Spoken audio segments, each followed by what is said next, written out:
I knew that it was going to be tricky with a few guys who were within striking distance. Liam McBain from Richmond was a chance.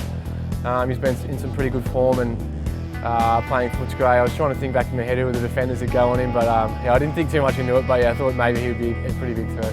Here's Grimley, needs another one, gets another one.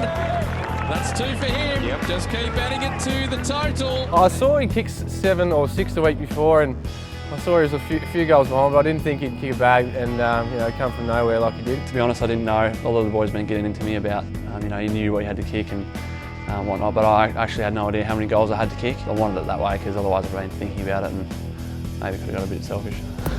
Here's a chance for Grimley, number 3. He's got it. Now that race continues to heat up. Sam Grimley on 34 goals for the season. Not at this ground. Daniel Connors on 36 goals for the season. Oh, all week I was telling them, you know, boys, I'm going to be open. Even if I've got 4 on, we're just kicking it.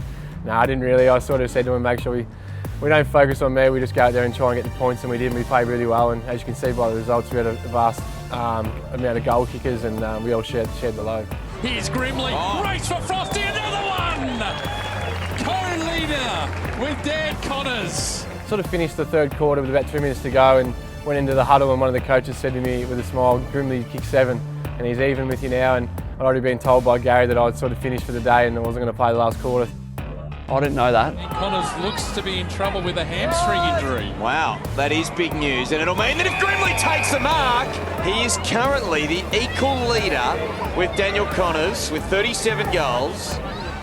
This is for the lead. He's kicked 6 goals, 2 and 1 out of bounds today. He's now kicked 7 goals, 2 and 1 out of bounds, and he's in front. I mean, it's hard to. It's not like I have my phone out there and checking Twitter every 5 minutes, but no, I honestly didn't know about who was in lead, or I didn't know anything about Dan. I think just one of the coaches mentioned to me, he said that he kicked a bag and he was even, and so I missed a few during the day, so I was sort of thinking, what if? Just getting word from Port Melbourne that Dan Connors is back on the ground. So he's one behind. He's one behind Grimley in the race. I heard a few guys yelling out over the fence, but I tried to put that at the back of my head.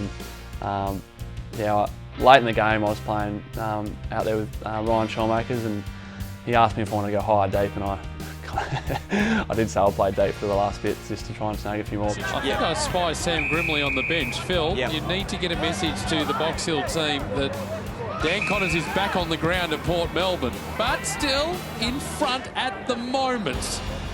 Yeah, it was something that I wasn't really thinking about 2 weeks out, obviously. I had 2 pretty good games late, and I was able to take it out with Dan Connors, which is an honour, and it's something that I'll look back on in years to come and be something, it'll be something I'll be proud about. So it was just sort of, wrapped that, we're both equal, and we both could win such a great award.